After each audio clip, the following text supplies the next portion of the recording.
Let me give you a quick overview of our latest live stream where we take a look at how to store structured data in fields using Drupal CMS or Drupal Core, whichever Drupal you want to use. Now, when I say structured data, what I mean by that is a way of grouping fields together into a single field. So here's a great little diagram which I threw up probably 5 minutes before the live stream. And you can see here we have a content type with 2 fields, title and description, and then we have a table data field, which then groups fields within it. Now, what modules can you use to implement this type of content model?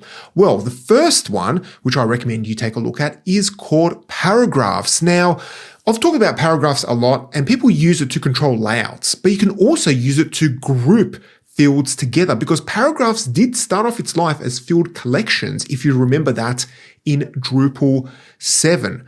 So if you do want to group fields, then check out paragraphs. And here you can see I've got this paragraph type called paragraph table.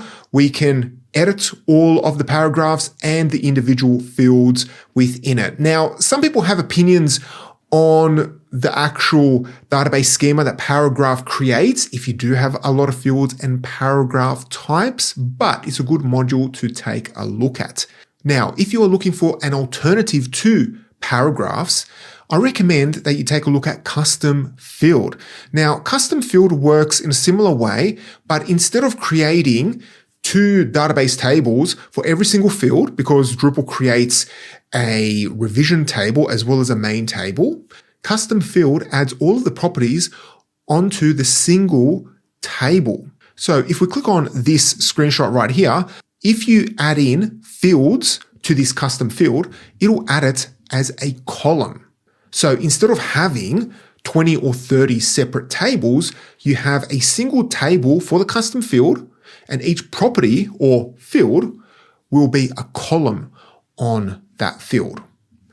And here you can see an example where I've created a similar structured data where we have image, title, and details.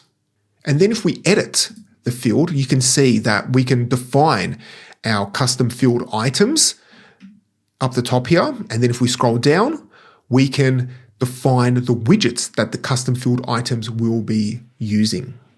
Now, another module to take a look at is called data field. Now, data field works very similar to custom field, where every single data field item is a separate column in the one data field table.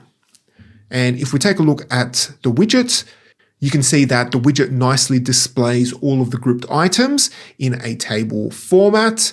And if we view the field again, the UI is very similar to custom field where you can define your field items. And then if you scroll down, you can edit the widgets. So if you want to learn more about these modules, check out our latest live stream. And as usual, I have added in chapter markers into the description so you can jump to specific sections of the video. If you have any questions, please leave a comment and enjoy the video.